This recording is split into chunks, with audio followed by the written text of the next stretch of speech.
बहुत कम ऐसा होता है जब किसी शो का सीजन 2 पार्ट 1 को पीछे छोड़कर एक नया लेवल सेट करता है, एक अच्छी सीरीज को मास्टरपीस में बदल देता है। सुडल का नाम जिसने पहले से सुना है और शो को देख रखा है, कांग्रेचुलेशन, सिनेमा में आपका टेस्ट एकदम बेस्ट है भाई, खुद को शाबाशी दे सकते हो। विक्रम वेदा जानते हो, विजय सेतुपति वाली वही सेम क्रिएटर्स के दिमाग से ये सीरीज बाहर निकली है। विक्रम वेदा बस थ्रिलर था, असली पिक्चर यहाँ मिलेगी। सिर्फ बॉलीवुड, टॉलीवुड, साउथ सिनेमा नहीं, पूरे इंडिया में बनने वाला सस्पेंस थ्रिलर कैटेगरी का एकदम बेस्ट शो है ये। नाम नहीं, काम से लोगों को फैन बना दिया। जो लोग खुद को होशियार समझते हैं, पहले से किसी फिल्म सीरीज की एंडिंग प्रिडिक्ट कर लेते हैं, सुडल के साथ ये करके दिखाओ तो मान लेंगे आप जीनियस हो। फिलहाल बेस्ट न्यूज ये है, सीरीज वापस आई है सीजन 2 के साथ, और यकीन मानो फर्स्ट पार्ट को बहुत पीछे छोड़कर इस बार शो का सस्पेंस 10 गुना ज्यादा खतरनाक हो गया है। और हाँ, बढ़िया बात ये है, जिसने सीजन 1 नहीं देखा है तो डायरेक्ट सीजन 2 से शुरू कर सकते हो, क्योंकि दोनों सीरीज में अलग अलग केसेस दिखाए हैं जो आपस में कनेक्टेड नहीं है। बस पार्ट 1 के कैरेक्टर्स का इस्तेमाल किया गया है, सीजन 2 में उससे फर्क पड़ेगा नहीं। बारिश की रात में शहर से एकदम बाहर समुद्र के किनारे एक फेमस वकील के घर का दरवाजा जब तोड़ा जाता है तो उस सीन को देखकर पुलिस भी कांप जाती है।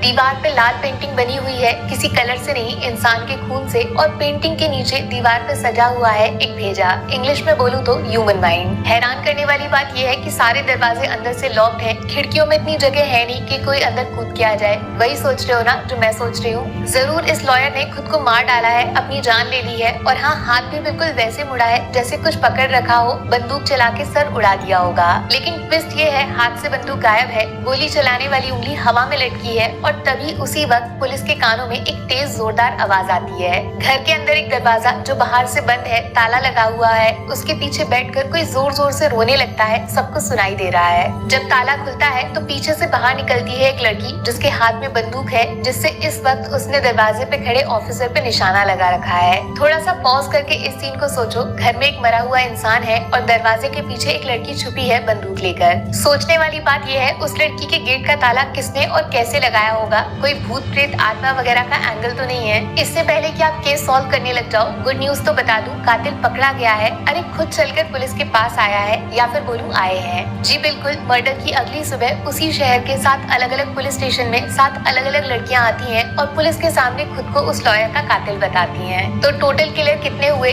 7 नहीं 8। अरे वो लड़की कैसे भूल गए जिसके हाथ में वो बंदूक है, जिससे निकलने वाली गोली से ही तो वकील साहब का भेजा उड़ाया गया है। अभी तक कहानी में मजा आ रहा होगा ना? अब इसको नेक्स्ट लेवल पे लेकर जाएगा शो का टाइमिंग, लोकेशन, जो माँ काली के एक फेस्टिवल के टाइम पे सेट किया गया है। शहर का सबसे बड़ा मेला जिसमें हजारों लोग एक साथ आते हैं, जिसमें माँ काली के 8 अलग अलग रूप एक साथ मिलकर एक खतरनाक राक्षस का वध कर देते हैं। बस यही वो चीज है जिस वजह से आप सुडल को बाकी इंडियन शो से एक लेवल ऊपर रख सकते हो, क्योंकि इसमें सस्पेंस और थ्रिल को आपस में जोड़ता है स्पिरिचुअल एंगल। और सबसे शॉकिंग चीज ये है ना, शो में कुछ जेल के अंदर सीन्स दिखाए हैं, वो इतने रियल है ना, जैसे सीसीटीवी देख रहे हो, वो भी फीमेल प्रिजनर्स का। कमाल की बात देखो, आप जितना जोर लगा लो, शो को बनाया ही ऐसा गया है कि इसका कोई क्लाइमेक्स ढूंढना इम्पॉसिबल है। ये मर्डर हो ही नहीं सकता, यही बार बार दिमाग में आएगा। लेकिन धोखा मत खाना, सुडल की एंडिंग जरूर होगी, और ऐसे भयानक ट्विस्ट के साथ होगी जिसको सोचकर आपको डर नहीं लगेगा, उल्टा बहुत ज्यादा इमोशनल हो जाओगे। पूरा शो देखने के बाद शायद आपको खुद भरोसा ना हो, 8 एपिसोड कैसे देख लिए, कब खत्म हो गए, 6 घंटे टीवी के सामने से हट नहीं पाओगे,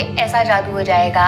इतना टाइम सीरीज पे इसीलिए खर्च किया है क्योंकि एक एक डिटेल कायदे से समझाई जाती है, जिस वजह से लोग कहानी सिर्फ देखते नहीं है, उसको फील करने लग जाते हैं। फर्क नहीं पड़ता एक्टर कौन है, डायरेक्टर कौन है, इस शो की कहानी ही सब कुछ है, A to Z। शर्त लगा लो, 100 लोगों को साथ बिठा लो, कोई भी क्लाइमेक्स सपनों में तक गैस नहीं कर पाएगा। ऐसे शो को सपोर्ट करना इसलिए बहुत जरूरी है क्योंकि जो मेन एक्टर्स हैं, जो मेन क्रिएटर्स हैं, उनको समझना चाहिए एक अच्छी कहानी कितनी जरूरी होती है, थिएटर्स में क्या कर सकती है। आप ये मान लो, फिल्मों में अगर दृश्यम सबसे बेस्ट है, एकदम ऊपर आती है सस्पेंस सिनेमा खतरनाक एंडिंग में, तो OTT पे सुडल ने वो सेम काम करके दिखाया है। 5 में से 4.5 स्टार्स मिलेंगे। जबरदस्त कहानी है और बेहतरीन क्लाइमेक्स है। दूसरा, कास्टिंग एकदम मस्त है, शक नहीं होगा कहानी से ये लोग कैसे जुड़े हैं। तीसरा, शो में डाला गया माँ काली वाला एंगल बहुत क्रिएटिव है। चौथा, डायरेक्शन पुष्कर गायत्री का लेवल ही अलग है, और आधा इमोशनल साइड बहुत रियल है। नेगेटिव बस ये रहेगा, शो के एंड में थोड़ा सा एक्शन सीन्स डाले हैं, वो बहुत फिल्मी हो जाते हैं, इस चीज को स्किप कर देते या फिर किसी और तरीके से दिखा सकते थे। प्लीज खुद पे एक एहसान करो, सुडल जैसे शो को एक बार में देख जाओ। जितना मजा शो बनाने वालों को नहीं आया होगा, उससे ज्यादा घमंड आपको खुद की सिनेमा चॉइस पे होगा।